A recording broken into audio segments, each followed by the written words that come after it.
Now the point is, just forget about R4. Let's say that there is no R4, right? There is one headquarter, which is, router 1 is placed in your headquarters, right? And then there is R2, which is present in your branch, and another router R3 is present in your branch 2, right? This is branch 1 and this is branch 2. You understand? So the point is, like, I'll configure this headquarter router as a hub, and I'll assume that, okay, these branch offices are SPOCs, right? So in between these three devices, I'm going to configure an Nhrp now, right? An Nhrp. And I said that in an Nhrp there will be two major things, one NHS and another one will be NHCs. So of course you will always configure your hub as a NHS. So what will I do? I'll configure this hub as a NHS, and then I'll configure these SPOCs as NHCs. I hope that I have already defined it here, CNHC, and this is also going to be NSC, next hop client, right? The point is, now you will create one tunnel interface onto your hub, and you will allocate a private IP address. Let's say that I have allocated it 192.168.1.1. in same manner I will move on SPOC 1, and then I'll allocate an IP address from the same range, because I want that their tunnel interfaces must be able to communicate with each other, so that they can form neighborship with using either EICRP or SPF or whatever it is. Like, you can also configure peering between them with using BCP as well. So point is, like, you configure tunnel interface onto headquarters and you allocated IP address from this range, and from same subnet you have to allocate an IP addresses to all other SPOCs onto their tunnel interfaces, right? Like, you can take an example of this branch 1, this is SPOC 1. Onto SPOC 1 you created tunnel 1 and you allocated an IP address from the same subnet, right? But this time you allocated 1.2. Then here you used 1.3 in branch, onto SPOC 2, right? So basically here you are going to configure NHS.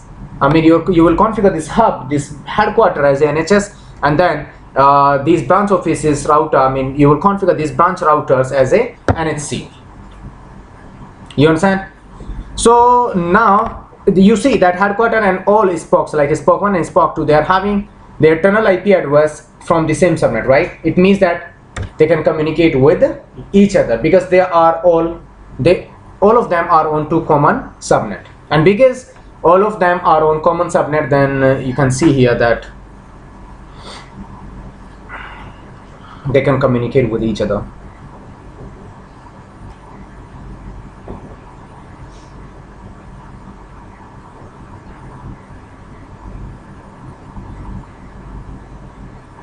You understand?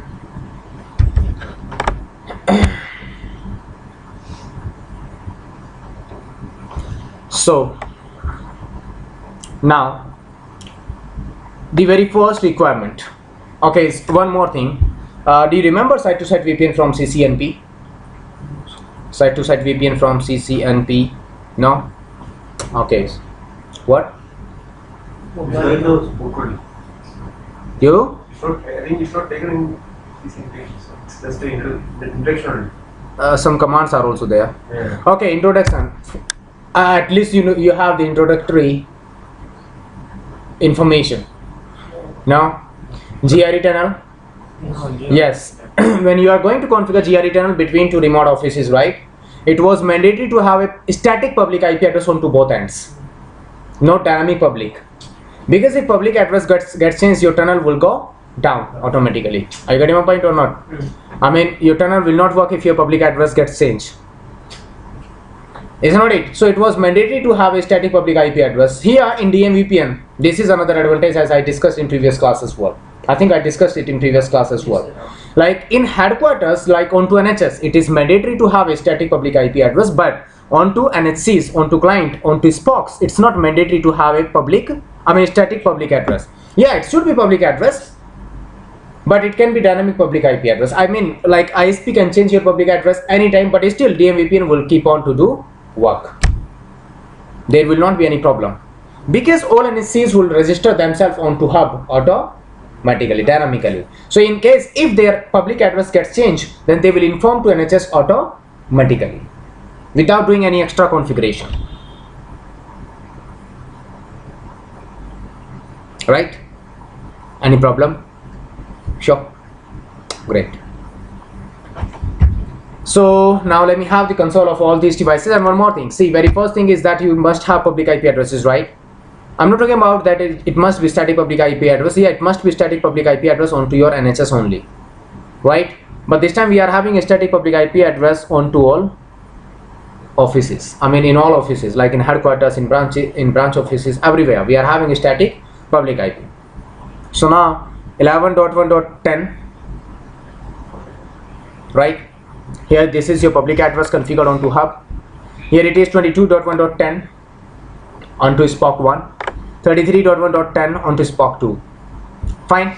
So these public addresses are there onto all devices. I hope that everything is clear now. And the very first requirement that they all of them must be able to communicate with each other with using their public address. Is not it? Because if they do not have reachability with using their public IP addresses, then how will it be possible for you to configure GRE tunnel? I mean rules are same as GRE tunnel. Do you remember? Right? So same as GRE tunnel, make sure that you are communicating with each other with using at least public IP address, right? Have you understood it now? So these are the basic requirements before going to configure DMVPN. So let's have the console of R1, and I will not access the console of ISP router because I don't need to do any configuration onto ISP router, and it is pre-configured, right? It is pre-configured now. You don't need to do any configuration over there. And let me show you onto R1. I have done some DMVPN.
Fine. Now I have removed existing configuration from all devices, and you can see that onto R1 I must have an IP address configured onto all devices. Yes. Is there any tunnel interface now? Tell me. Headquarters is having only LAN network and one network, right? One IP address configured onto it, which is 11.1.10, and line protocol is already up. Now you know very well, towards an ISP you must have a default route, or you have to run BGP in between ISP and you. So right now a static default route is configured towards an fine, not R1, ISP from R1. In same manner I will move on to R2.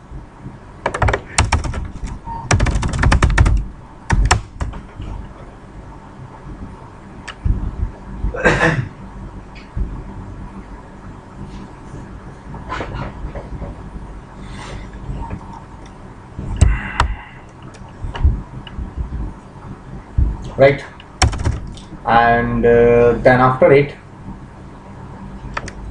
show IP route, it must have default route pointing out an ISP.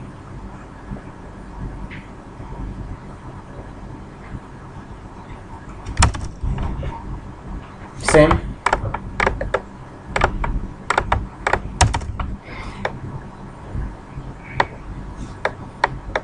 R3.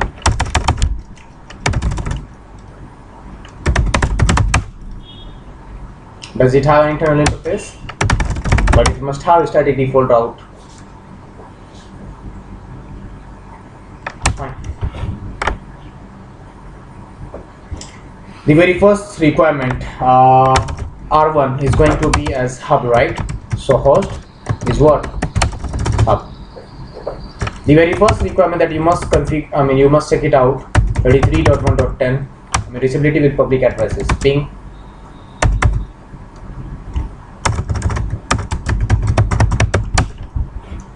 from hub, right? See,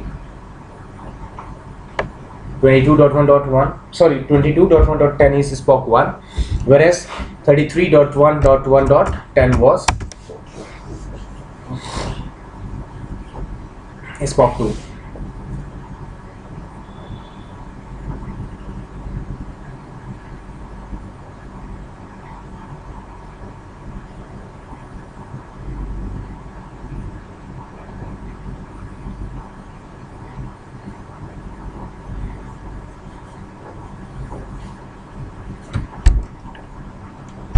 Right? Is there any problem? Sure. Same.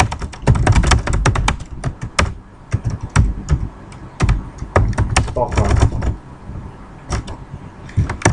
Ping, which is right? Hub.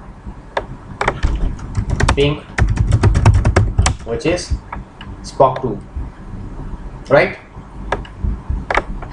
Same manner from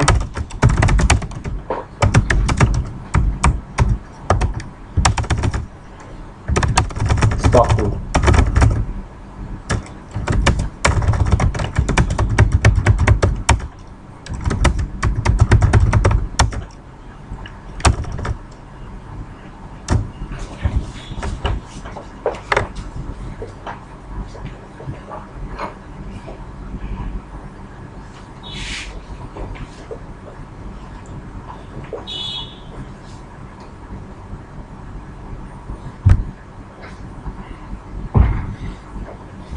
So is there any problem now?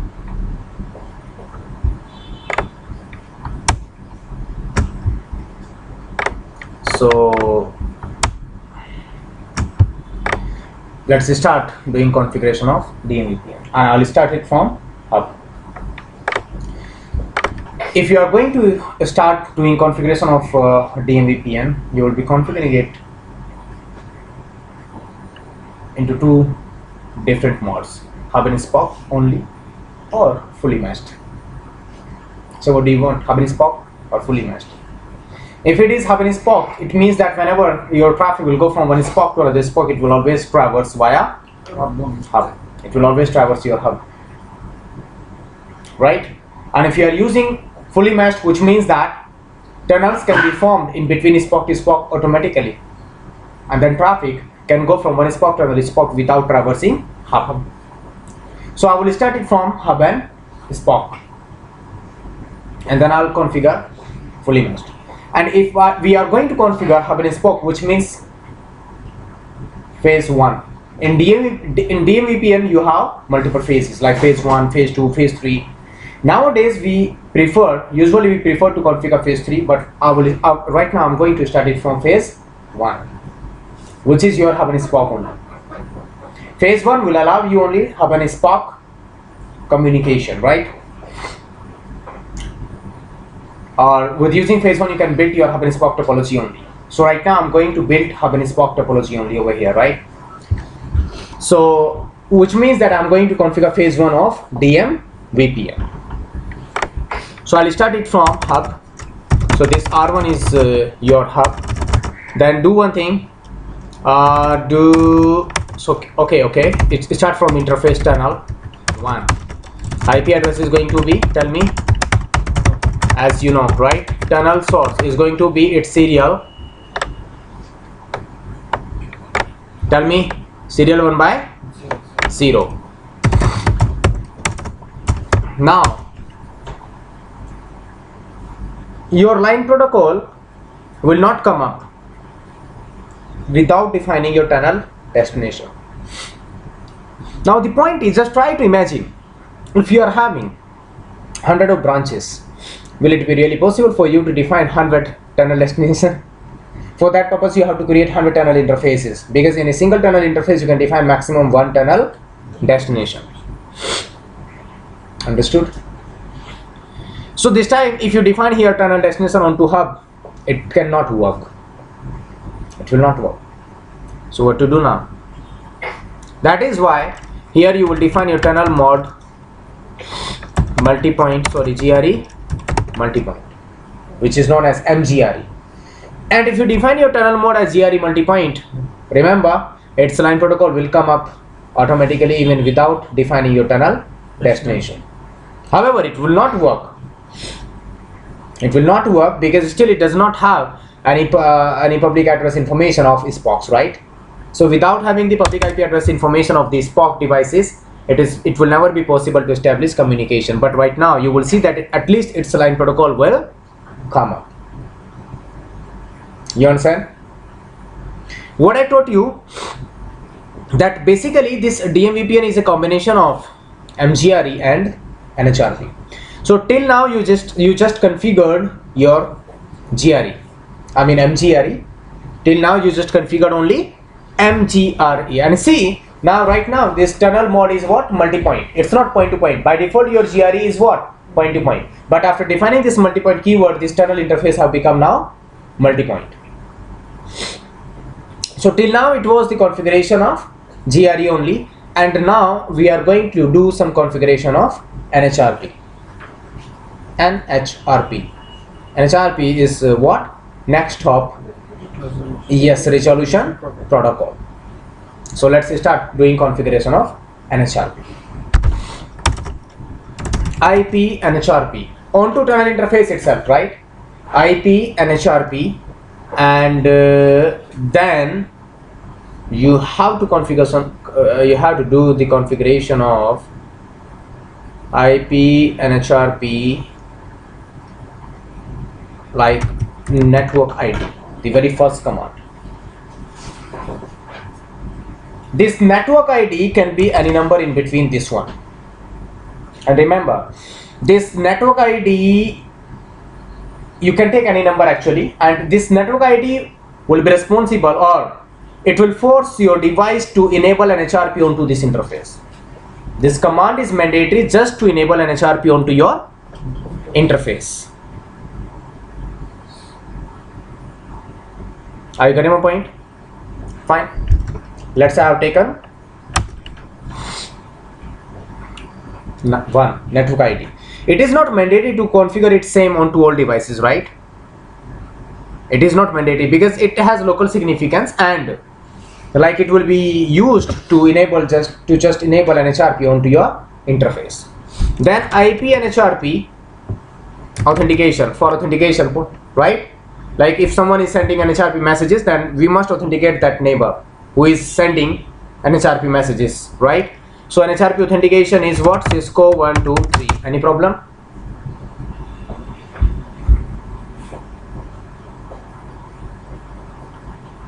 Got it? Great. Do show run interface tunnel 1. I just do it. I have done this configuration onto your NHS. Nothing else.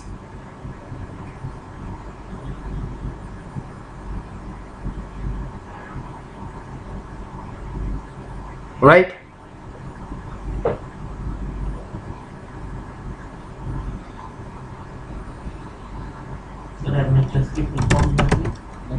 Next hop server.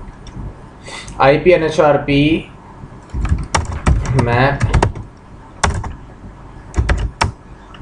Fine. So this is the only configuration that you need to do onto NHS. That's the only configuration. So what I did, tell me. I created one tunnel interface, then I allocated an IP address to that, then I defined tunnel source, then I defined tunnel mode, because we cannot define tunnel destination. Because onto one tunnel interface you can define maximum one tunnel destination, right? And this time you know very well that you are having so many branch offices. It might be that you are having 100 branches, right? So it's not possible for you to define tunnel destination. That is why we define tunnel mode. And because tunnel mode was GRE multi-point, which cannot work without configuring without configuring Nhrp. So now I did configuration of Nhrp. First command I used to just enable Nhrp onto this interface, and then second command I used here to configure authentication for Nhrp. That's the only thing that I configured over here.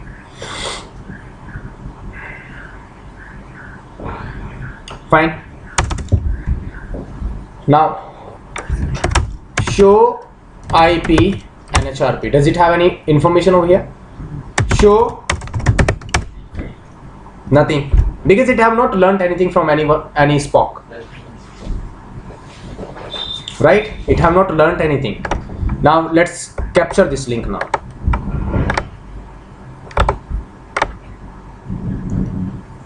Right guys, I'm capturing this link so that we can see that if we do this configuration onto SPOC 1, then how will it send it towards NHS. So let's move on to R2 SPOC 1. Create one tunnel interface over here as well, and let's allocate its IP address as 1.2.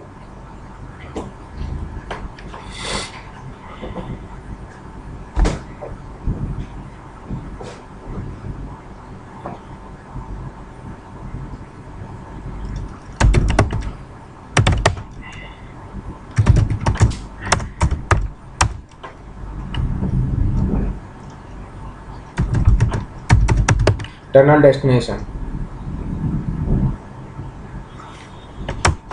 This time you can define tunnel destination. You know why? Hub and spoke. Right? So now you see tunnel destination, and tunnel destination IP address will be 11.1.10. Fine. This time I'm not going to configure its tunnel mode as GRE multi-point, right? Okay. But still you have to configure an Nhrp, because without doing the configuration of an Nhrp, it won't be possible for this router, for this SPOC 1 to generate an Nhrp messages towards NHS. And without that, NHS will never come to know about NHCs. Without getting these Nhrp messages, NHS can't come to know about NHCs. So still you have to do configuration of Nhrp onto this as well. So say now IP Nhrp network ID is what? 10. Just used to enable Nhrp onto this onto this interface, and then IP Nhrp authentication is what?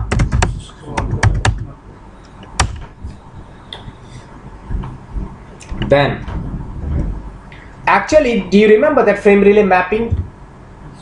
We could also perform that mapping statically, static mapping in frame relay, right?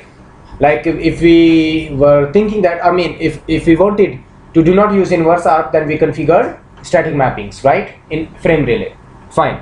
In same manner, because this time NHS is not coming to branch to tell about itself, about himself automatically. NHS will never inform to NHC, right, about himself. So point is that at least NHC should have information about NHS. At least NHC, and you can do that because you are having only one NHS. You can do that configuration, but onto NHS it is not possible to do configure of all. To do configuration of all NHCs. But onto NHC it is possible doing configuration of NHS, because you will be having one NHS or maximum two, because you can have maximum 2 NHS for a single NHC, not more than that. And here in CCRNS you are having only single hub DMVPN, not dual hub DMVPN, right? So IP Nhrp authentication this, then say IP Nhrp map, and then IP address, and this IP address will be your NHS overlay address, tunnel address, which was, and then you have to tell about its NVMe address, which was, this is the public address of NHS, and this is the what? Tunnel address. See, this information belongs to, this information completely belongs to your NHS. So I have done this configuration onto this NSC, and finally still it will not generate any message. See, is it sending any message over there?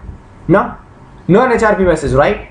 But once you will configure this command IP Nhrp NHS and then IP address of NHS, which was, and here make sure that when you are defining the IP address of NHS, define your overlay address, not underlay address. Define your overlay address, which means tunnel address. Do not define your public address, because you have already defined here your public address. That okay, if you want to send something towards this, then you will use this public address. So whenever it will send any information towards 1.1, it will be using this public address 11.1.10, right? Hello, are you getting my point or not? So finally, this is the command that you need to configure onto this tunnel interface now. That's it. Immediately, what happened? Wow. Registration request and registration reply. And this registration request was generated by 22.1.10 and reply was generated by 11.1.10. Have you understood it or not? Now, let me open this Nhrp registration request now. Fine. See, this is GRE header, right? This is because ultimately Nhrp is also using what? GRE. So this is GRE header, you see. That's why its protocol number is what? 47. External IP header, which is having source IP and destination IP as public addresses, right? So that ISP will never come to know that okay, that it is containing private addresses, right? And then after, see Nhrp. And previously you saw that in protocol type it was having IPv4, so that GRE was handovering that packet to the IP itself. But this time in type field it is having Nhrp, which means that GRE will hand over this payload to the Nhrp now, right? So Nhrp will open this registration message, which means that NHS opened this packet, and see source and NBMA address what? 22.1.10 and source protocol address, which is 1.2, is not it? That's what we wanted to get onto NHS. The tunnel address of SPOC and as well as, tell me, NBMA address, which means public address.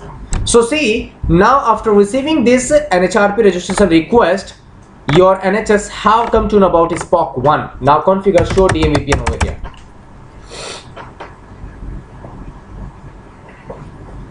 And this tunnel have came up now.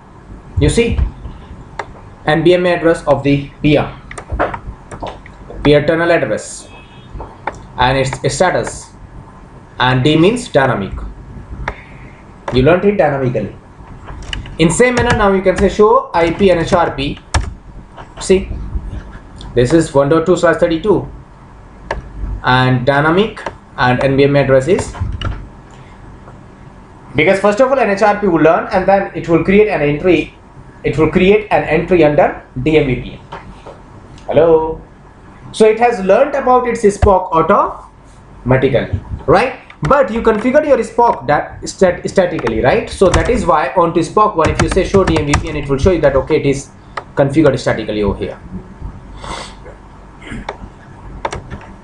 Show IP Nhrp static. You configured it statically. That for 1.1 I'll be using public address as, you understand? And you can also open Nhrp or reply and see for authentication. This is the right.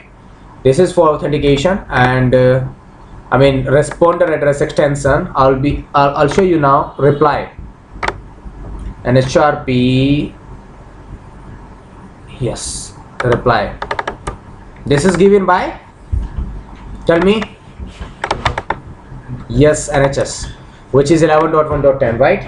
You can look at IP header and then you can see that what is the source IP address, right, and destination IP address. Fine. Responder address extension, client information entry. You see, client NBMA address is what? And client protocol address is what? I hope that you people have understood it now completely. However, you can also see Nhrp mandatory part. See, it was generated by this, right? Have you understood it or not? Tell me. Code is what? That is why now NSC will come to know that okay, my registration has been done successfully. Tell me. Hello. The client address होता है वो खुद ही का दे रहे हैं. Of who? वही NHS नीचे जो था. Of course. Because right now, for just try to think in perspective of reply. Reply is given by. That's why it is for now. It have become client because we are getting information from there, right? So I hope holding time is what? 72 hours, which means 7200 seconds, which means 2 hours, which means that if you have learnt any entry dynamically, it will keep that entry in its cache for next. Yes, see, it will expire after this time. The IP address was less 32 bit. Of course, tunnel address. Don't worry about that. In routing table, it will never get installed. In routing table, it will never get installed. Don't worry about that. See, 1.0/24 via tunnel interface directly connected, right? So now show DMVPN, show IP, Nhrp. Check it out.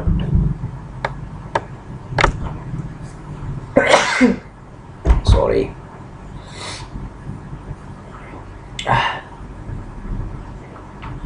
Fine. In same manner, configure your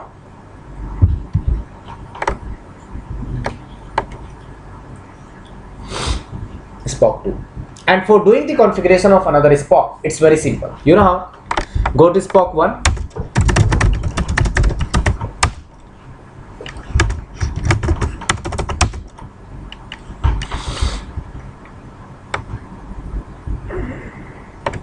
Copy and paste. Apart from an IP address, will there be any change? Because onto all SPOCs I'm using tunnel source as serial 1/0. If source is different interface or different IP address, then you can also modify that configuration. Otherwise, it will also remain same. Because see, for all SPOCs, this configuration will remain same. Check it out. So once you have configured one SPOC, then it is really easy to configure another SPOC. You just need to copy and paste the configuration.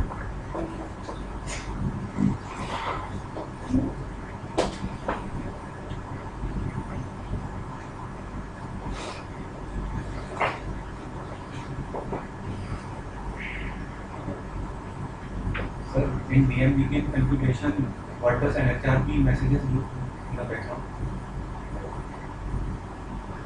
What am I showing you now? What am I showing you? See, without Nhrp messages, like here, various types of messages are there as we discussed in previous classes as well, like Nhrp registration request, Nhrp registration reply. So registration request will register itself onto NHS. And what kind of information it was containing, I have just shown you.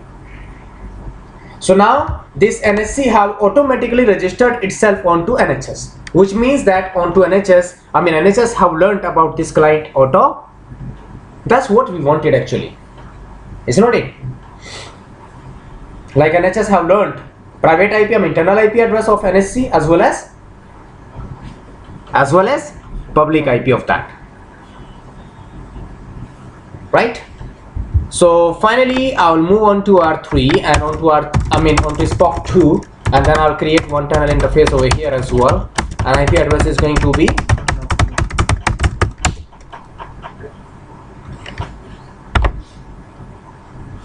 I will not do anything else. Now, I didn't capture it. So let's move on to R1 now and say show Nhrp. See,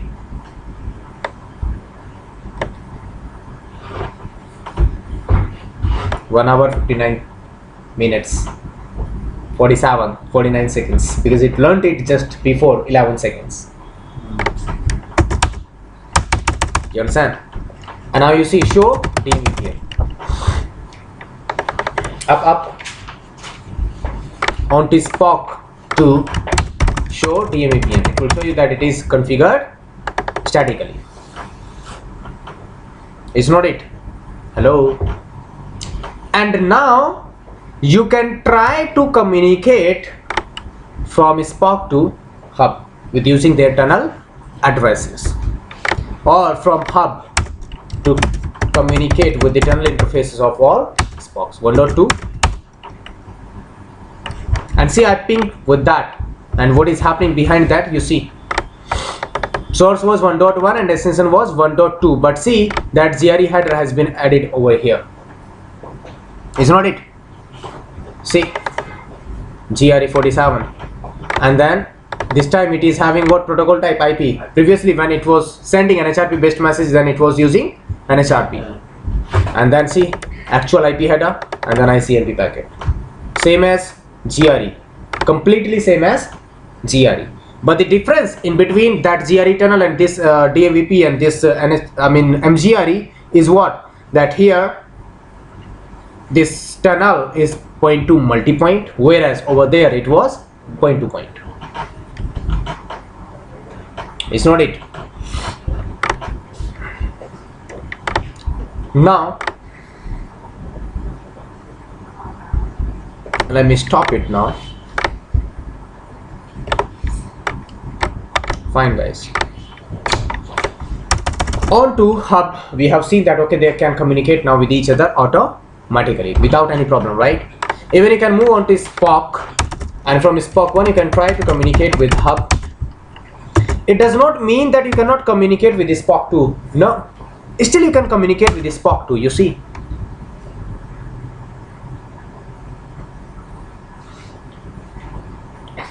Now you can ask me that then what is the meaning of hub and Spock?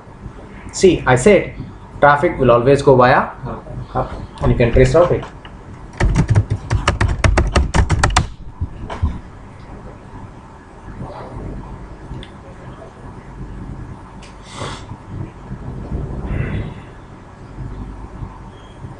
Understood? So see, every time all of the packets will traverse your hub if they are going from one Spock to another Spock. Fine, we have done this configuration now, and we can see that all of them are communicating with each other. Very fine. After it,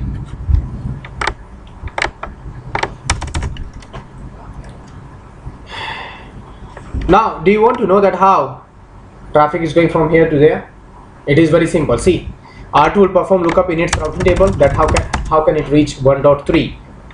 So it will come to know that okay, it is directly connected via tunnel interface, right? So whenever traffic will go from via tunnel interface, it will look up its it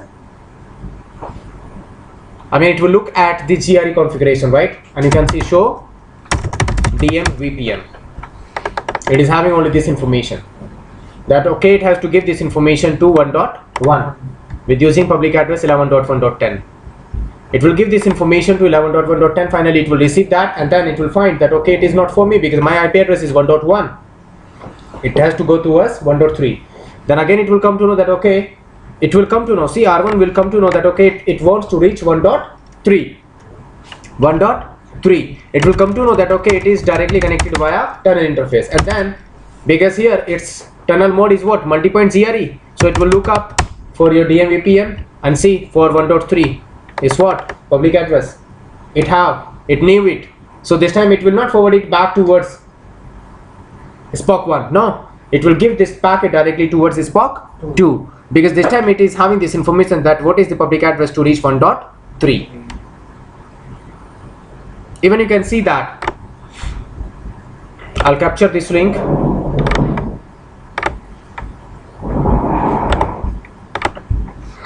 Then from SPOC 1 I'll try to communicate with 1.3, and you can see that there are multiple entries over here. You know why?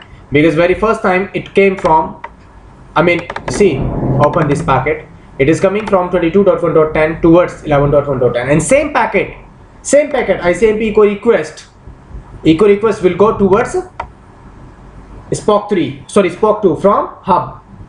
So source IP address was 1.2 and destination was 1.3 in actual IP header. It will remain same. Hello?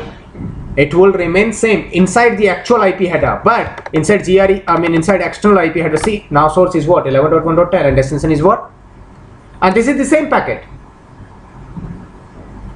This is same packet. You can see ICMP echo request, source is 1.2, destination is 1.3. And in same manner reply is coming. That is why there are 2 entries for a single packet.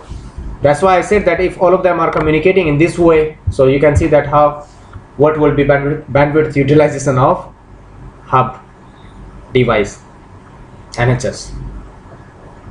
This is the disadvantage of configuring phase 1.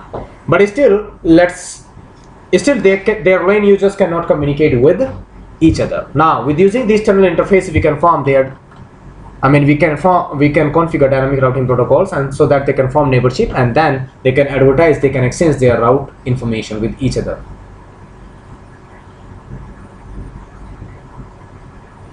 Whisper.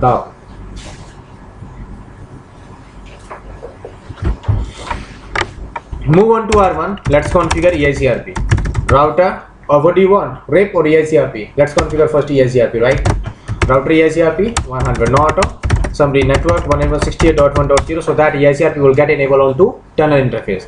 Then network 192.168.101.0. Never advertise its WAN IP address into this EIGRP. Hello? Do you remember in CRE tunnel what I did? I advertised WAN IP itself into the routing protocol which was running over the tunnel interface, and then after you remember, I hope it must be remembered for you that over there it was recursive routing, and due to recursive routing your tunnel interface, your CRE tunnel got disabled. At that moment when I started static routing, during that we covered CRE tunnel. Even we faced some problem in OSPF as well, if you are remembered.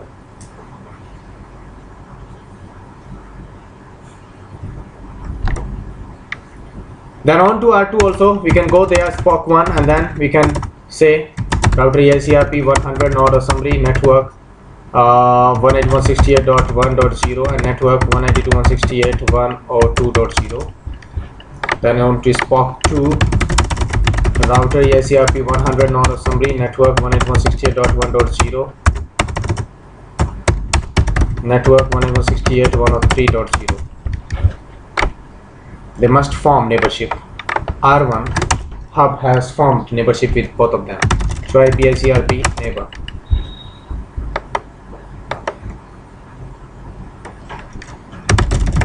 It means neighborship have not came up successfully. That is why it have not learned anyone's prefix.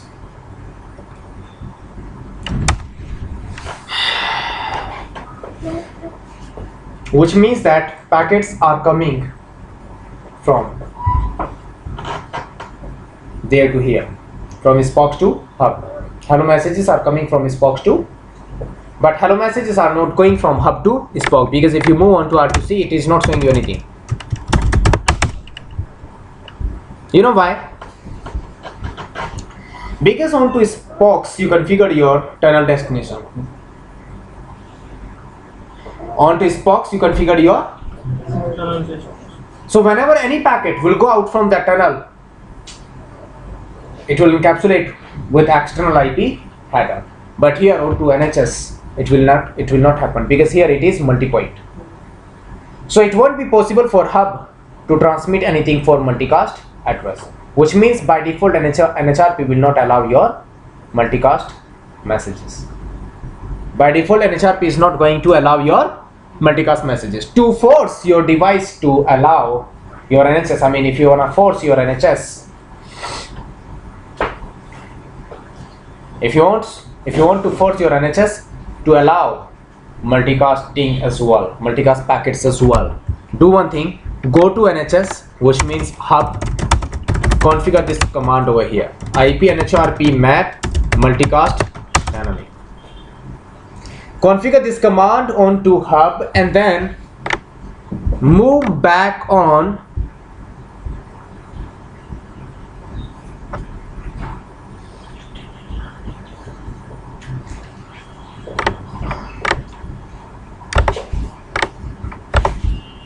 see, I'm going to do again some configuration onto NHCs. I'll move on SPOC 1 and onto SPOC 1 I'll say IP interface tunnel 1 and then I'll say IP Nhrp map multicast,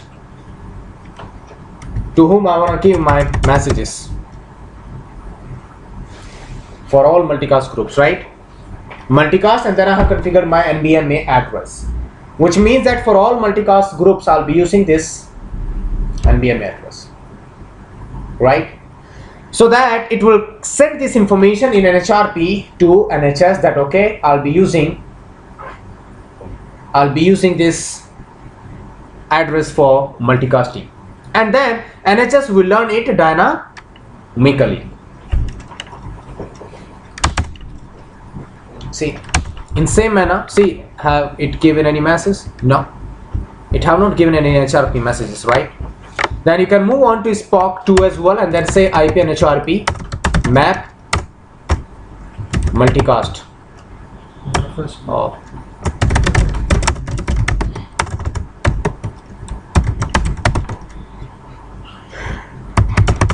Same command. But still, they have not given any Nhrp message.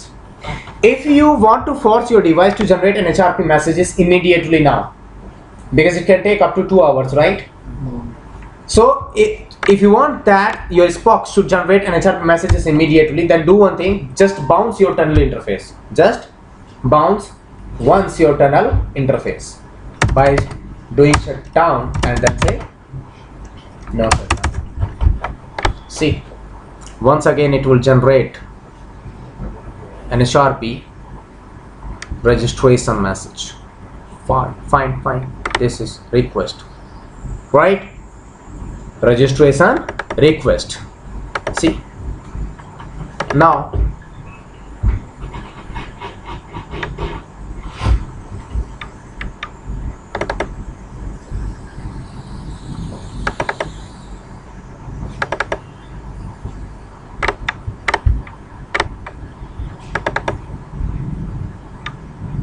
right?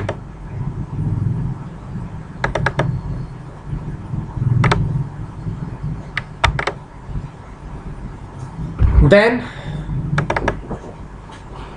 respond address extension does not have anything, right?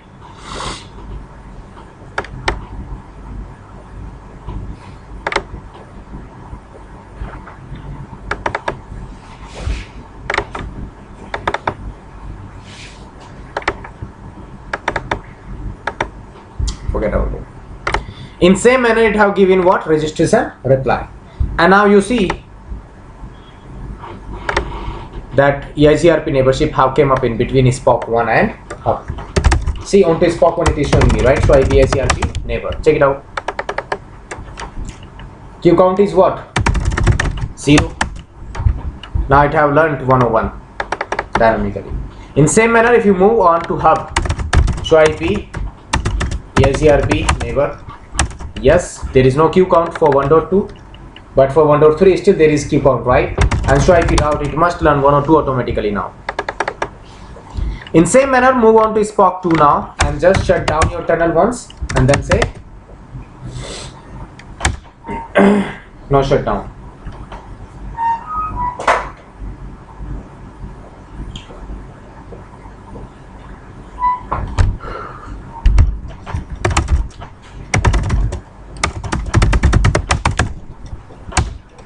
Right guys, show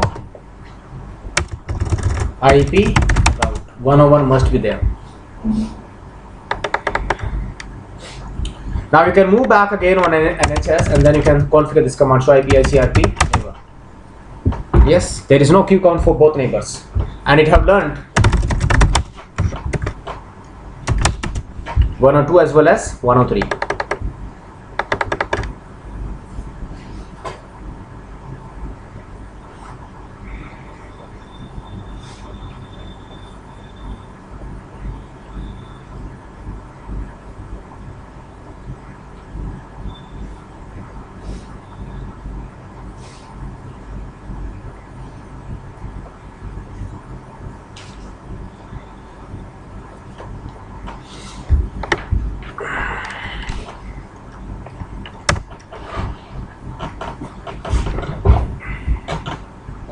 Any problem? Tell me. But still you can see that they have not exchanged their prefixes with each other. It's not it. Like Spock 1 does not have the lane prefix of Spock 2, which means that the lane users of Spock 1 cannot communicate with the lane users of Spock 2, and it is happening due to a split horizon. It's not it, because hub is receiving all updates coming from all Spocks onto single interface, which is tunnel interface. Have you understood it or not? So now do one thing, move back again onto hub and say go to tunnel interface and then say no.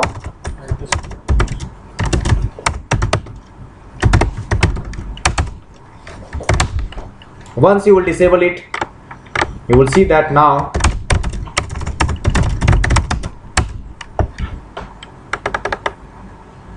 and next hop is what? 1.1.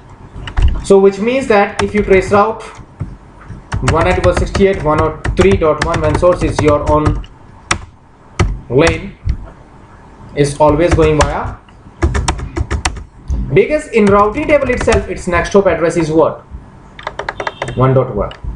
In same manner onto Spock 2 as well, you can see that the next hop to reach 102 is 1.1.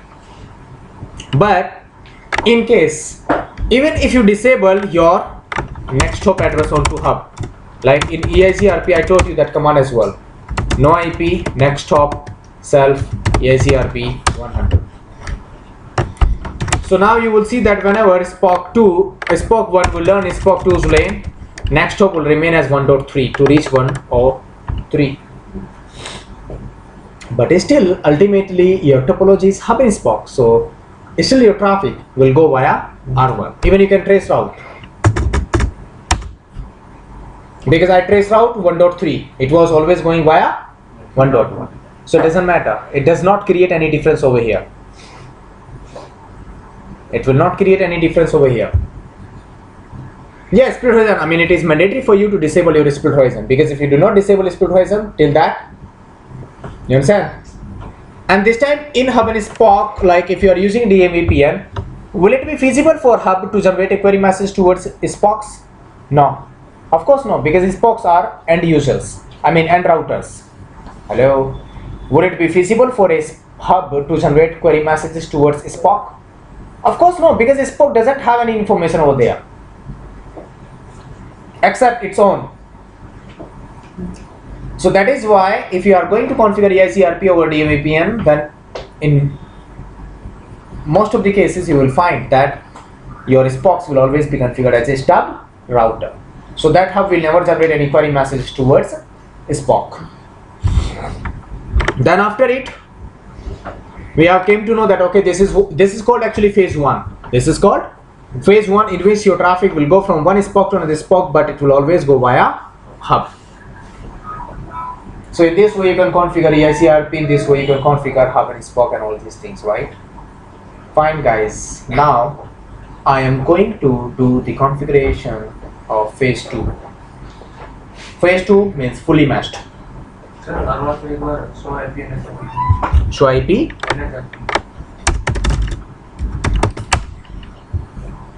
Unique registered here, yes. What? Unique registered. It is registered uniquely. If it is not registered uniquely, which means it will not register that IP. Because if you are using common tunnel IP address for multiple public address, how will it be possible?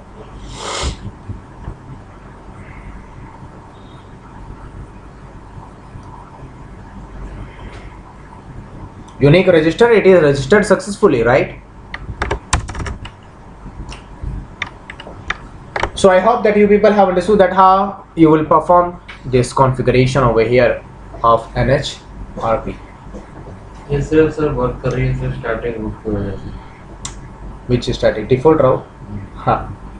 What I told you, that at least public to public must be reachability must be there, right, with using public addresses, because finally they are transmitting traffic to each other with using their public addresses. Is not it? Fine, guys. Good. So now point is that right now it is phase 1, and nowadays we do not use phase 1. So let's go for phase 2. So you don't need to do any change at the end of hub. The configuration at the end of hub will remain same. The only change that you have to make at the end of changes, the only changes you have to make at the end of spokes only. What? Yes. Interface tunnel 1. Do show run interface tunnel 1. You can use either multi-point or tunnel destination. So do one thing, say no tunnel destination. Then say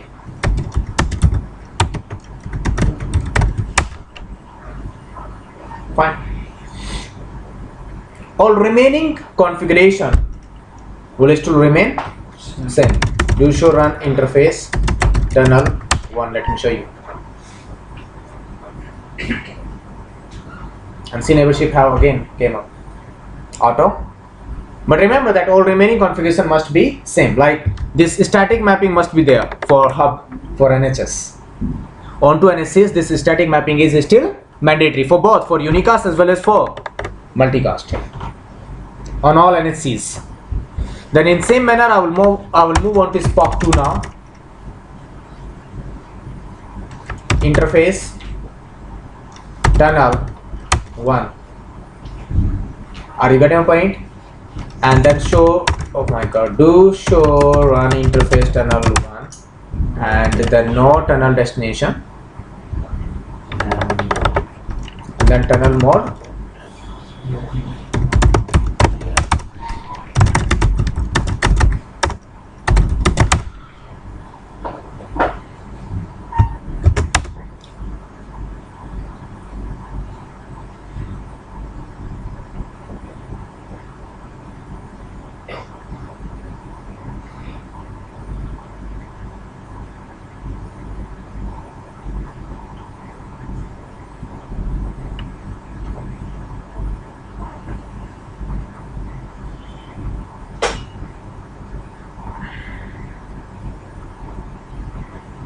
I hope you have understood it.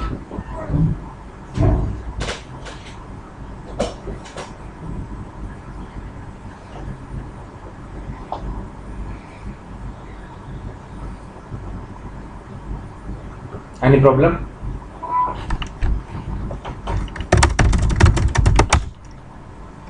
No problem. Try it out. Still, exploitation will have to be disabled onto there, right? And also you have to tell. See, now this is phase 2, right? And you see, if I move back again onto R1, and if I still configure that command here, I mean like IP next hop service is by default, right? So next hop will still be 1.1, 191.60.1.1. Whenever 103 will come on SPOC 1 and 102 will go, I mean will be available onto SPOC 2. So onto SPOC 1 you can see show IP route to reach 103. Its next hop is what? 1.1. And onto SPOC 3, sorry SPOC 2, the best, I mean the next hop to reach 102 is what? 1.1. Which means still if you trace route from SPOC 1 to SPOC 2, still it is going via. No advantage of configuring fully meshed DMVPN. So again you have to move on to hub and you have to configure that command. You have to say no IP next hop self EIGRP 100. So that this time,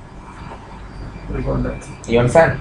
And the point is now on to SPOC 1. Your tunnel mode is what? Multi-point. And this time I'll teach you that what is happening over here. See, let me tell you. Let me explain it to you that what will happen now. From SPOC 1, it knows very well that okay, that how can it reach 1.3. It knows that it can reach it via R1. Fine. It will send that ICMP packet towards R1, but along with that, it will generate an Nhrp next hop resolution request. An Nhrp next hop resolution request. You know why? Because by default it is having only one static entry in which it is having the overlay and underlay address of hub only. It does not have anything, it does not have public address of 1.3, and it knows very well that my mode is multi-point and this 1.3 is available onto my own subnet, which means there must be some public address for 1.3 as well. So this time this SPOC 1, see, it will send first ICMP packet, right? But along with that, it will also generate an Nhrp next hop resolution request. Not registration request, next hop resolution request. It will generate an Nhrp next hop resolution request in which it will ask that what is the NBM address of 1.3, because it knows that to reach 103 I have to go to 1.3, right? Hello, according to its routing table, its next hop address was 1.3. So this time it does not have public address of 1.3, as you can see on 2R2 now. Show DMVPN, check it out. Does it have any public address of 1.3 over here? Now you can move on to SPOC 2 as well. Show DMVPN, does it have anything? Does it have anything like that? No. But this time whenever you will try to ping from here to there, it will send first ICMP, but it will go via NHS. First ICMP, first time traffic will go via NHS, but along with that it will generate next hop resolution request. And because SPOC 1 knows that okay, hub must be having all SPOC's information in its database. So this time this SPOC 1 will generate next hop resolution request for 1.3, will give, that is will advertise that request towards NHS. So SPOC 1 will forward that next Nhrp next hop resolution request towards R1 NHS, and then NHS will see that okay, it is asking for 1.3, but I'm not 1.3, I'm NHS. I'm not 1.3, I have information about 1.3. So in this case now this NHS will not give this Nhrp next hop resolution reply by itself. No, it won't give that. What will it do? It will relay that next hop resolution request towards SPOC 2. Now SPOC 2 will receive that next hop resolution request, and then it will see that okay, it is for me. It is for me it is for 1.3, but it is coming from R1. But inside Nhrp message it will be containing information about SPOC 1 like 22.1.10 and 192.168.1.2. You understand? So it will come to know that okay, it is asked by 22.1.10 and 192.168.1.2. See, SPOC 2 have learned private and public address of SPOC 1 automatically now inside Nhrp next hop resolution request itself. It will create that entry in its database automatically now. It will learn that and it will create that entry dynamically now in its own database, right? Along with that, it will provide now next hop resolution reply. And this time this reply will not traverse hub, no, because it knows already, it have this information already that what is the public address of 1.2 and what is the private address, right? So it will give that response directly to SPOC 1. And now SPOC 1 will come to know that what is the public address of 1.3. And this time, now next packet will not be forwarded via hub, no. Now traffic will go directly from SPOC 1 to SPOC 2. Now let me prove all these things. First of all, I am taking the console, I'll capture this window in between SPOC 1 and ISP. Then this is what?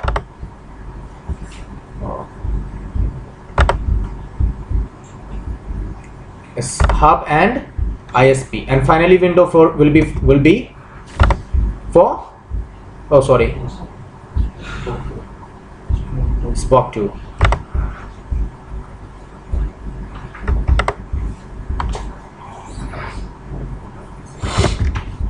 I'm going to ping from SPOC 1 to SPOC 2 now.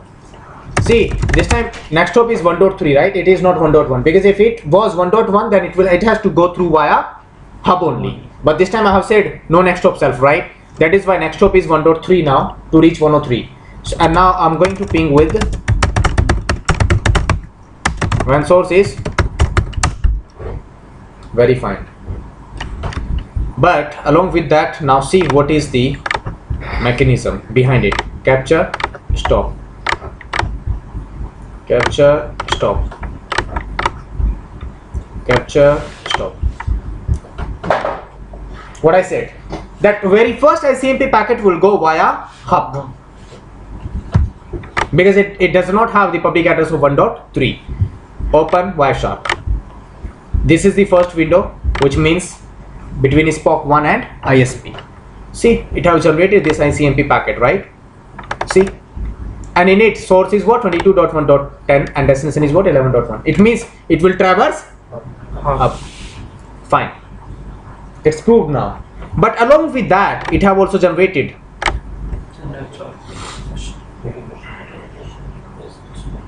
Nhrp resolution request.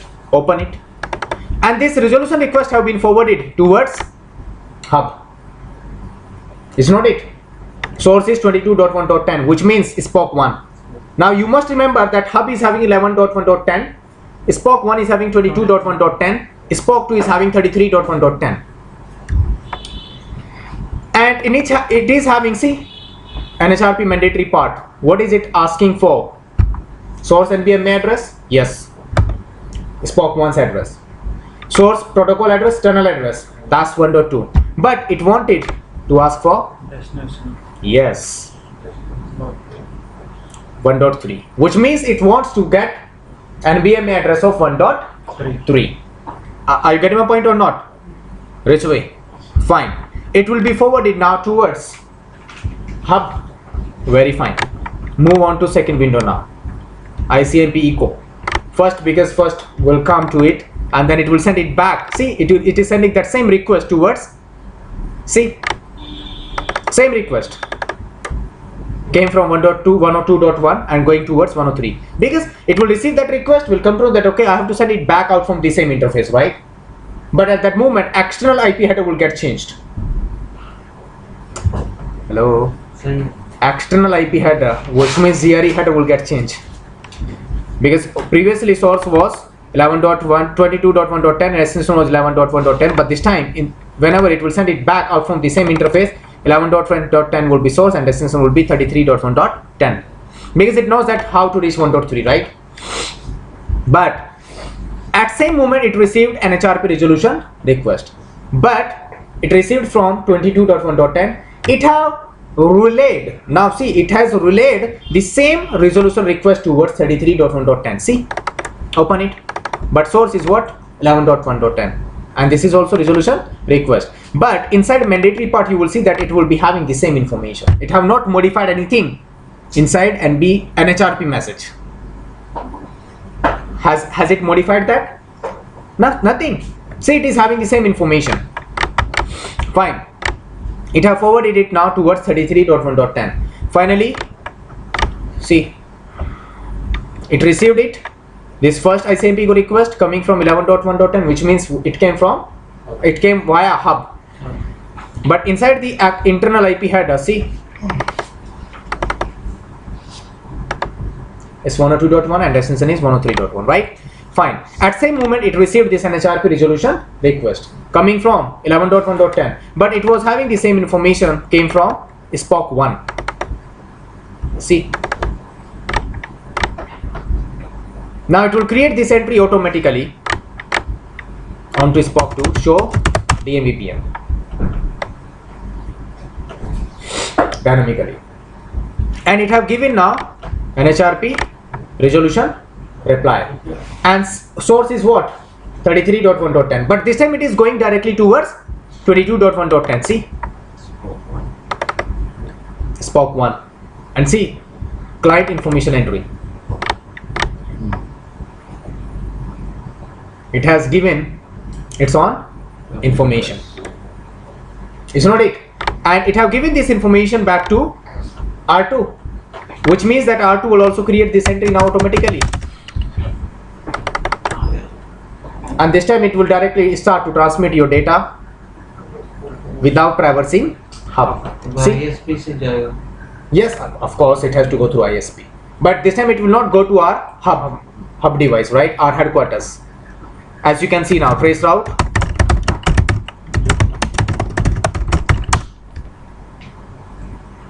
Directly.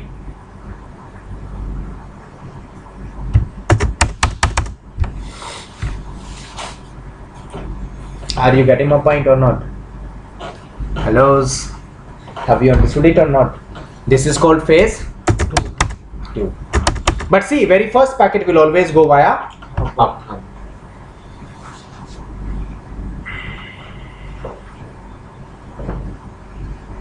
So I hope that you people have got these points, that how this Nhrp is working over here. And you can clear your DMVPN in this manner, like show DMVPN dynamic entries. You can clear your dynamic entries like clear DMVPN sessions. Show DMVPN. Show. Does it have anything like that? In same manner, show DMVPN. Say clear. Once again say nothing. Now once again from Spock 1 trace route your.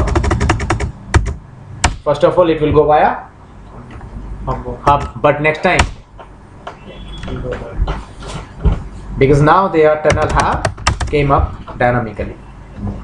That is why we are calling it as a dynamic VPN, because it can form tunnels between Spock to Spock dynamically.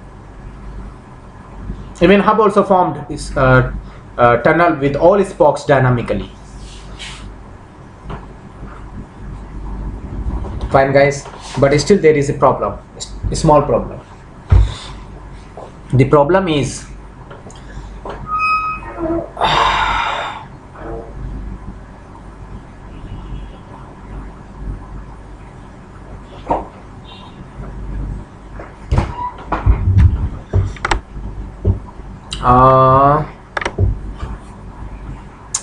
prefixes are coming from, let's say, Spock 2. Like I created some loopbacks over here. Hello.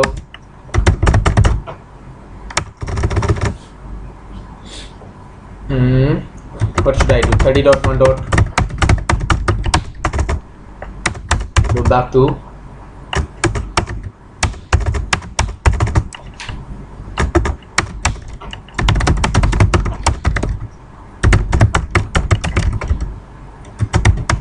You understand? Now it will advertise it towards NHS because it is having EIGRP neighborship. See, there is no EIGRP neighborship between Spock to Spock directly, no? Because multicast packet 4 can be forwarded towards, because I performed this mapping statically onto Spock 1, that multicast packet will be forwarded towards NHS only. So multicast packets are not going from one Spock to another Spock. Yes, if you want to configure EIGRP neighborship between two Spocks, then you can configure a static neighbor as well. But then you have to configure a static neighbor with all of them, because once you have configured one static neighbor onto one interface, then you have to configure all neighbors statically onto that interface. And this time it will be having multiple interfaces on a single interface, because interfaces are now multi-access, multi-point interfaces, all tunnel interfaces, right? So here there will not be any problem, because it is sufficient for us to configure neighborship in between NHS and NHCs. I mean between hub and Spock only. It is sufficient for us, because still they can exchange their routes with each other. Now see, this Spock 1 is learning all these prefixes individually, you understand, like 30 prefixes. Now you decided to perform summarization. Now you have 2 points where you can perform summarization. One is onto source itself, which is R3. But let's say that there is no, I mean we do not have the access of that device so that we can configure summarization, right? So we decided to configure this summarization onto hub. we decided to configure this summarization onto hub. So whenever hub will send these prefixes towards all other SPOCs, it will advertise only and only summary address. So you do one thing, move on to hub, and then onto its tunnel interface itself, I'll say IP summary address ESCRP 100, and then 30.1.0.0 255.255.252, and then .0.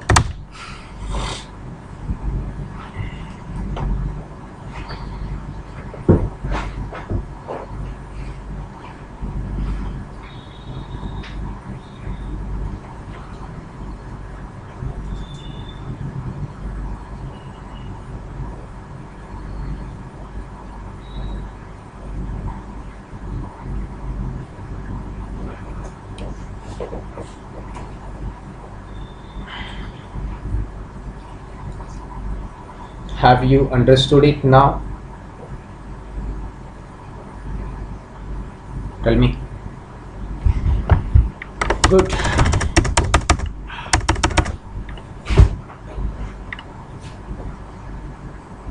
ये मतलब संभाल पे कराना What? tunnel interface Yes. Fine, guys. So I configured summary address now onto SPOC 1. You will receive only and only summary address for 30's prefix. But the problem is, next hop is now 1.1, and it will be 1.1 because this summary address have been generated by hub only. So whenever now you would trace route 30.1.1 anytime, every time, because inside routing table itself its next hop address is now 1.1. So it will always traverse your hub. This is the problem with phase 2. This is the problem with phase 2. However, it is fully matched. See, there is tunnel, they conform tunnel, SPOCs conform tunnels with each other dynamically, right? But still traffic is going via hub due to summarization. Now they introduced phase 3 in DMVPN. They introduced phase 3 to solve this problem. Also VPN है? Phase 3 in DMVPN. In DMVPN. Inside DMVPN they launched this phase 3 after phase 2, right?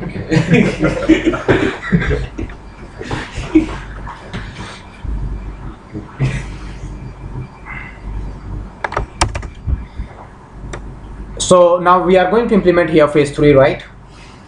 Even if you are going to configure phase 3, it is also not necessary to configure next hop self. I mean no next hop self onto hub. I will remove that command now. Interface tunnel, do show history. I configure this command. So once again I'll say IP next hop self ESCRP 100. So that next hop now will be hub's NHS address, right? When for all prefixes, like you can move on to SPOC 1 now, and you see to reach 103 is also now 1.1. But now I'm going to configure phase 3. To configure phase 3, it's not a big deal.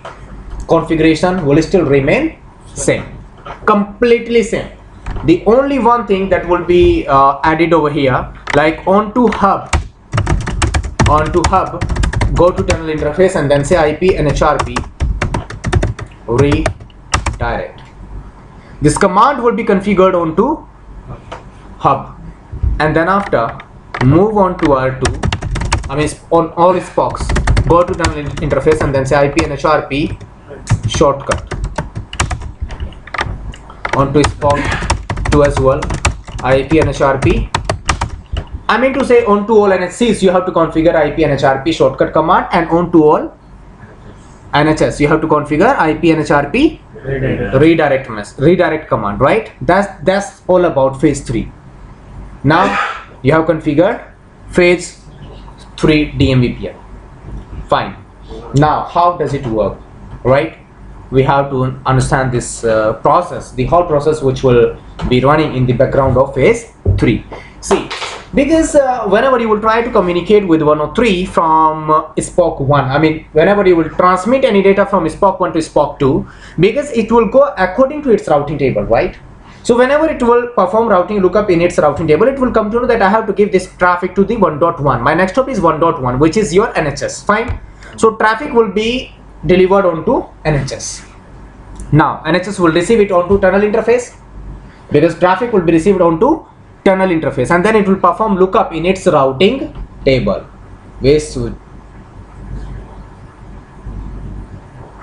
Now R1 will receive all these packets onto its tunnel interface and then will perform lookup in their routing table. Of course, they will perform routing lookup in their routing table now, and then after NHS will come to know that okay, I have to transmit these packets out from tunnel interface itself. I have to transmit these packets out from the same interface where they were received. Is not it? Whenever NHS will come to know about this thing, that it received the packet onto this interface, and again it has to transmit the same packet out from the same interface.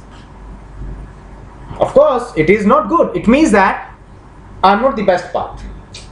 I'm not the best path. Are you trying to get my point or not? See, if NHS is receiving any packet onto one interface and also transmitting it out from the same interface, which means that it is not the best path. So now NHS will think that I'm not a best path, but what will it do now? It will send that packet, of course, towards SPOC 2, but at same moment it will generate a redirect message back to SPOC 1. It will send a redirect message back to SPOC 1. Are you getting my point or not? See, whenever NHS will receive your packet onto tunnel interface, will perform lookup and will come to that okay, I have to send it out from the same interface, right? Because you are transmitting your data from SPOC 1 to SPOC 2, right? So it will always traverse hub. So hub will come to know that oh, I'm not a best path, right? Whenever it will come to know that, hub will immediately generate a redirect message immediately, and that redirect message will be forwarded in the direction of SPOC 1, because from there it received that packet. Fine, just wait.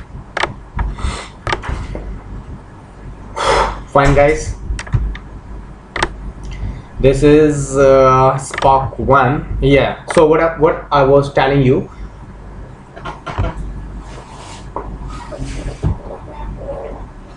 NHS will send a redirect message back to source. SPOC 1 will come to know that okay, no, it means that this next hop address is incorrect. 1.1 is incorrect. This is not the valid next hop address. And now it will generate an Nhrp next hop resolution request directly for destination 103. Because from SPOC 1 we were generating traffic for 103.1. Is not it? So it will generate next hop resolution request, an Nhrp resolution request directly for destination 103, and it will be forwarded towards NHS. Again it will give it to NHS, right? NHS will see that okay, it is for 103 and 103 is coming from SPOC 2. It will relay that request towards, tell me, towards SPOC 2. SPOC 2 will learn that, will see that okay, it is for 103 and it is coming from SPOC 1. Now it will give an Nhrp resolution reply. An Nhrp resolution reply directly to SPOC 1. SPOC 1 will immediately come to know that okay, what is the next hop? Public IP address to reach 103.1 itself. What is the next hop and public address for reaching 103.1? In same manner, whenever SPOC 2 will receive first ICMP packet, because first ICMP packet will always come via hub. It will generate ICMP echo reply immediately, right? And whenever it will give ICMP echo reply, it will also give it via hub. Hub will receive this ICMP echo reply from SPOC 2. It will also send a redirect message back to SPOC 2 that I'm not the best path for you. Now SPOC 2 will immediately generate an Nhrp resolution request directly for 102.1, because it was transmitting data for 102.1. Because see, first packet was generated from 102.1 towards 103.1. Hello. The lane user of SPOC 1 are communicating with lane users of SPOC 2. So source will be 102.1 and destination will be 103.1. But in ICMP echo replies, source will be 103.1 and destination will be 102.1. NHS will send redirect messages in same manner back to SPOC 2. then Spock 2 will directly generate an Nhrp resolution request directly for 102.1. It will forward it to NHS, and NHS will forward it back to Spock 1, and Spock 1 will give directly this next Nhrp resolution reply back to Spock 2. Fine guys, in this way it will happen. Now Summarization maybe. Now next hop doesn't matter. In summarization also it will give first packet to hub. Whenever it will receive that, will perform lookup, will send it back. Immediately it will generate a redirect message. Simple. Of course, every time. That's why I'm saying that now next hop doesn't matter in the routing table for Spocks. If hub come to know that okay, I'm not the best path, it will immediately generate a redirect message. Now there will not be any requirement of disabling. Yeah, split horizon should be disabled. Still split horizon should be disabled, right? Because if split horizon is not disabled, then Spocks will not be able to exchange their prefixes with each other. But now there is no need to say next hop, no next hop self. Stop it. Stop it. Stop it. Once again, start it.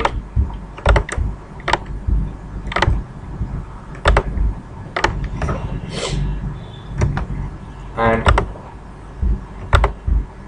start it. This is hub, right? Second window. Third.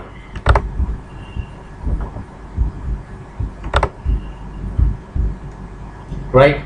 And once again, what will I do? I'll move on to Spock 1. Show DMVPN. Clear DMVPN. Session. Show DMVPN. Does it have anything? Nope. Go to Spock 2.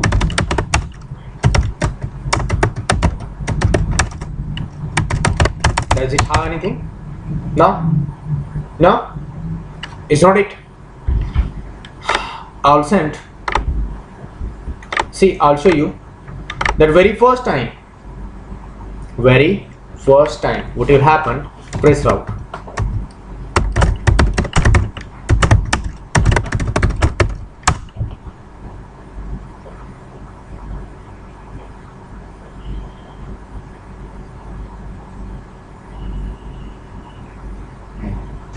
What happened right now?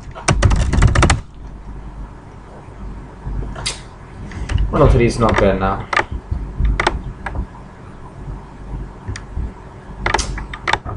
It have created some problem. Show IP CRP.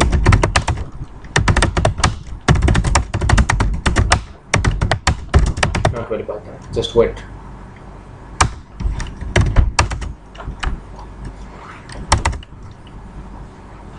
See, right? No problem. Our queue count is still there. Oh no, now everything is fine, right? If you get any problem, you can do this configuration. I mean, you can do this, like you can shut down your tunnel and then no shut it. Once again, Spock 1 have learned this one, and you see that trace route it first of all, but next time. And still next hop is what? In routing table 1.1. See? Try IP route.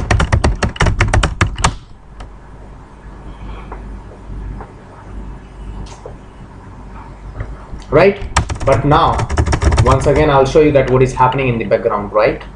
See, say clear DMVPN session onto Spock 1 as well as onto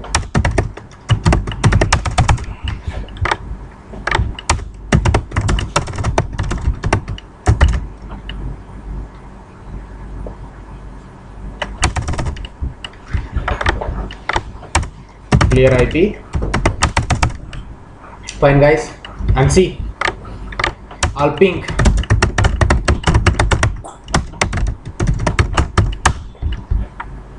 right, and you see, just stop it now. Stop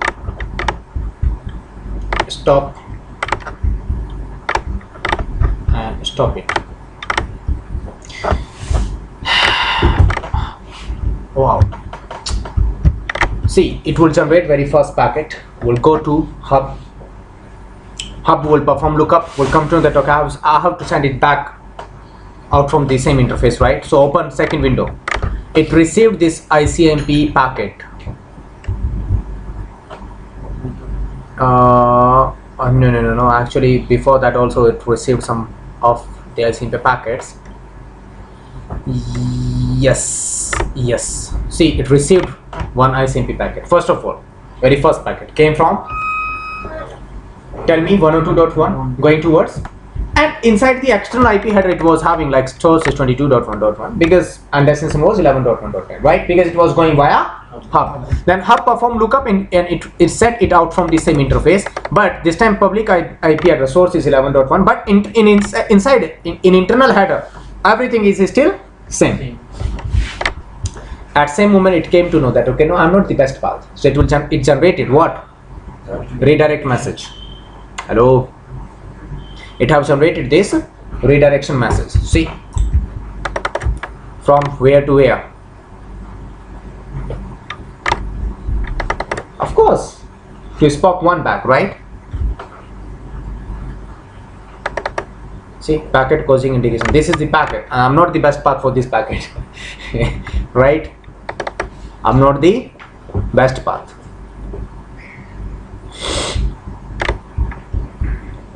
Then SPOC 1 received this indication message. Fine. This one, right? It received reply as well, ICMP echo reply, and at same time it received traffic indication. Then it generated what? And see, for what? For which IP? I said directly for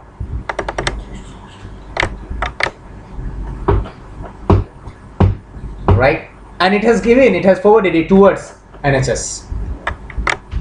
Destination is 11.1.10. Then NHS received it, which is window number 2. See, where is that? Nhrp resolution request is coming from 22.1.10. Is for 181.160.1.103.1, right? Then it will forward this resolution request towards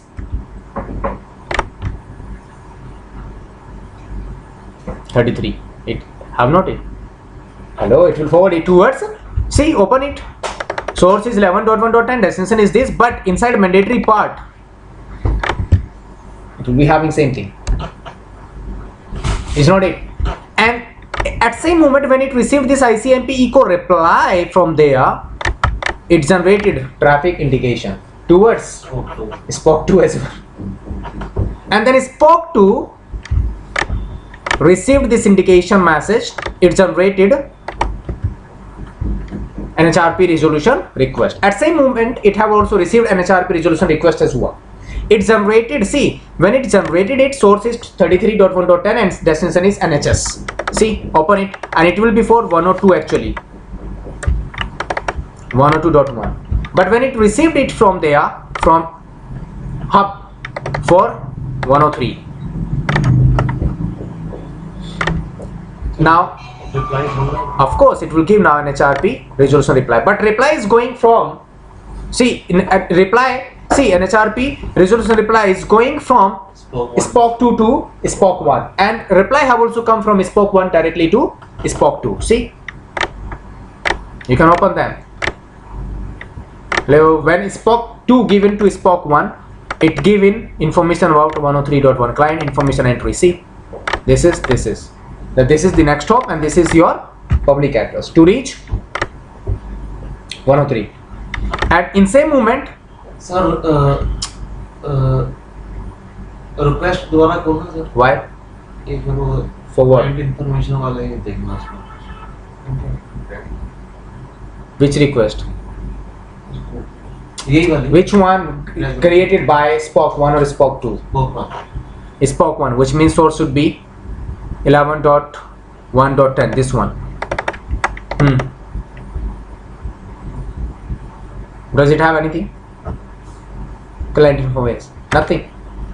Because it was request. ये भी बोल देना sir plus. What?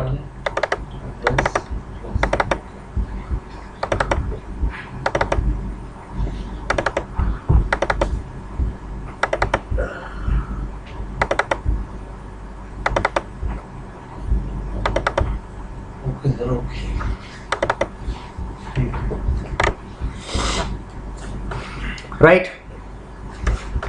Now you move back onto SPOC 1, say show DMVPN, right? It is having, see, it have came up, right? This tunnel have came up, and see, show IP and Nhrp details. Just check it out now. This is really interesting. Over here you will find 103's entry. Wow. To reach 103.0, its next hop address is 1.3. It came up dynamically, and NBM address is what? That is why now it will overwrite this information to reach 103. See, inside routing table, it's still its next hop is 1.1, but it won't give this traffic to 1.1 now, because Nhrp is having this information and it has to go via tunnel interface. Is not it? So basically now it will follow Nhrp.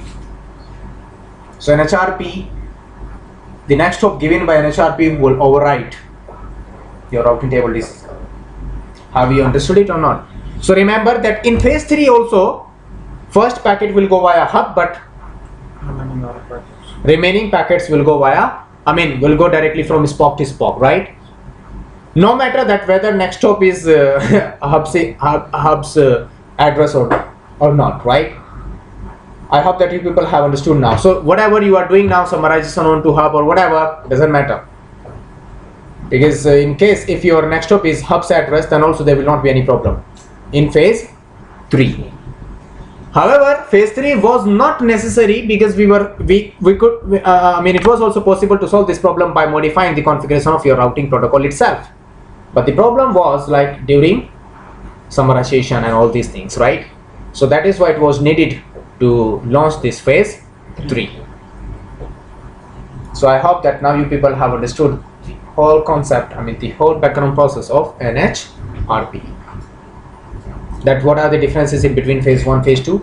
What are the differences in between phase 2 and phase 3? However, phase 2 and phase 3, both of them are fully meshed. But still, in phase 2, it was necessary to use next hop self, no next hop self onto hub in EIGRP. And also, if you configure summarization onto hub, then it was creating problems, you understand? Right? So that's all from DMVPN for EIGRP. Now, the point is, if you are using named mode EIGRP, how will you do this configuration? If you are using named mode EIGRP, see, because over there you cannot configure anything under tunnel interface. Like configuration related to EIGRP. In named mode, you will not do any configuration under interface mode of EIGRP, right? Like if you want to disable splitter or next hop self, then you have to move under, do you remember AF interface over there? That's the only difference in classic mode and named mode. Like if you are configuring DMVPN and over that you are running named mode EIGRP, right? So that in that case you have to be careful, very careful, because sometimes what happens that we will be configuring named mode EIGRP, they will ask you to disable splitter and then you will disable it under interface mode and it won't take place. So in named mode you have to say AF interface tunnel 1 or tunnel 0, whatever it is, and then configure your commands.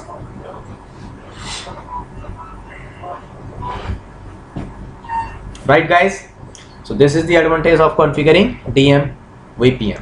Now, as I said, that it is also possible to configure DMVPN behind net as well, network address translation. I'm going to do that now.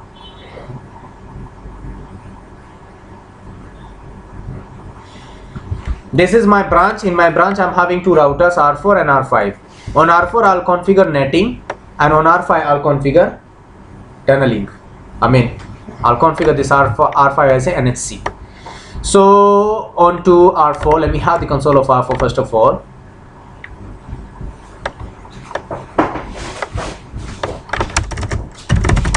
Do show IP interface, please just check it out. No interface loop back. 1, 2, 3, and no interface tunnel. 1, no router EIGRP,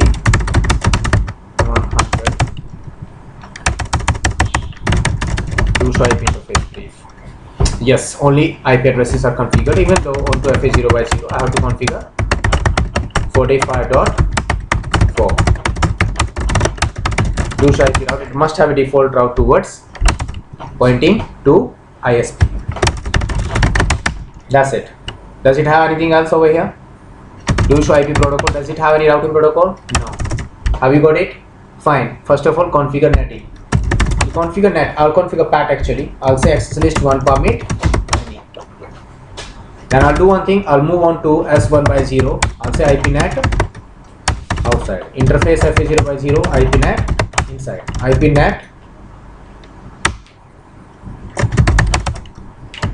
net inside source list 1. Interface fast Ethernet 0 by 0 over pat. I configured pat now, right? So the point is now even you can try to communicate with 40.11.1.10 when source is your FA0 by 0, which is private IP, right? So it must be able to communicate with that. Oh, it's not communicating. However, it should have communicate. So IP net translation. It means some problems are there. IP interface brief. Serial 1 by 0. Yes. Ping 11.1.10. Something is wrong on 2R4 itself. Even we are not able to communicate with using instant ping 22.1.10. No, something is wrong. Now it's not working fine, right? So we have to take another router actually, and now we do not have enough time so that we can replace this router and then we can do this configuration. Something is wrong with GNS itself. Because see, IP interface is configured. Line protocol is up. Show IP route. Static route is there. Oh, I think so. IP address is what? 44.1.10. Yeah, that's fine. Ping 44.1.1. Even you are not able to communicate with the next hop itself, which means something is wrong. Let me do one thing. Serial 1 by 0, just shut it down. Might be the problem will get resolved, right? So no shutdown. And then try to ping. No. Something is wrong over here. At the ISP, we can check this configuration. Show IP interface brief 44.1. That's fine. That's fine. Line protocol is IP address. This is this is due to GNS now. So in next class we can do that. Like we can also configure our spoke behind net.